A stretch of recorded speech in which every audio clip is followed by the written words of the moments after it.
right, we're back again with another episode of Roofer Reflections, and I'm really excited to have Cody on. So, Cody, thank you for coming on the show. Really excited to jump into things, man. Happy to share some stuff.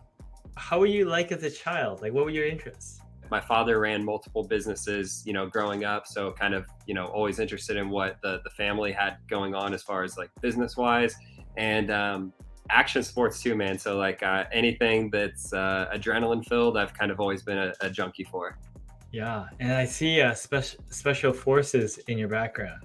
Yeah. For a short period of my time, I never graduated, but I did go through training pipeline for Air Force Special Operations TACP pipeline, and unfortunately did not make it all the way through. But dude, got some amazing experience out of it. I made some lifelong friends out of there, and really changed the dynamic of how I thought about a lot of things.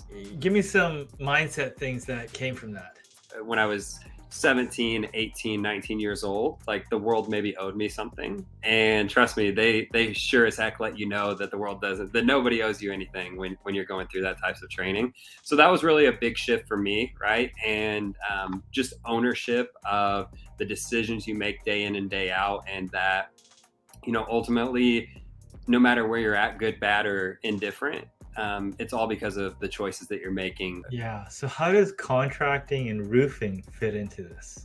Yeah. So, like I said prior, my father owned multiple companies, right? So he owned a construction company, and then whatever happened within that company dissolved that business. He went to work for another contractor selling roofs, and I started to see what he was doing, as far as going out and generating business, right? Going out to walk into businesses, and he always played at a high level. So I started to learn these sales tactics, and probably utilizing them in the most opposite way that you should, right? Like I didn't really understand the mindset behind a lot of it, but I was still trying to say the things, but they weren't hitting right. But I sold a motorcycle to a gentleman that owned a construction company, and he's like, "Hey, how much? Just out of curiosity, how much money are you making here?" So I shared with him, and he's like, "Interesting. Would you be open to a conversation about potentially coming to work with us?" And what happened there was he talked me into coming to work for him and being a salesperson, but that's not the position I got. So when he brought me on, he's like, "Hey, I'm going to put you out in the field for a little bit just so you can understand how this works." And I was placed on a low slope metal roofing crew. So they would erect these steel buildings, and then we would lay the blanket insulation and put the steel panels down. And I just that was kind of short-lived for me. I transitioned into a sales position, and then inevitably started my own roofing company. How was the ramp up on starting a roofing company? Yeah, so it was really interesting. I didn't have I knew metal roofing, right? That was what I had installed. It's what I had sold primarily.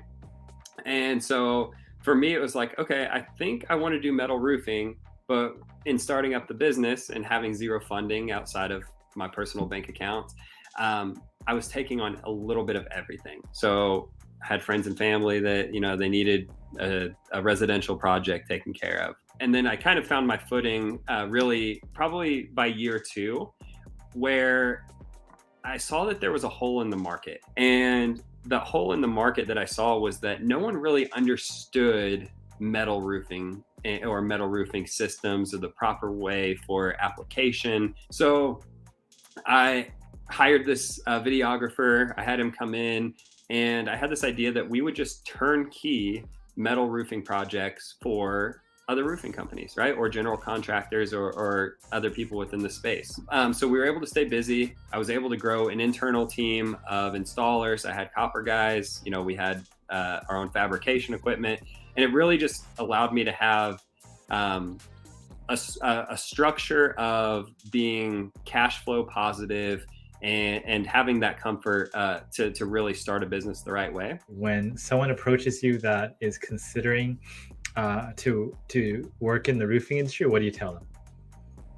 Tell them it's amazing. It's opened so many doors for me. There are so many facets and avenues and ways to make money in this industry when you just focus on learning the skills, developing the skills to truly help people. It's like there's no matter what your interests are, if you're interested in construction or you're interested in technology or you're interested in anything else, there's always a place for it and there's a way to fit that into the roofing industry. And for me, it's like it's the most magical industry. I truly and wholeheartedly believe that. And I think there's just so much opportunity here.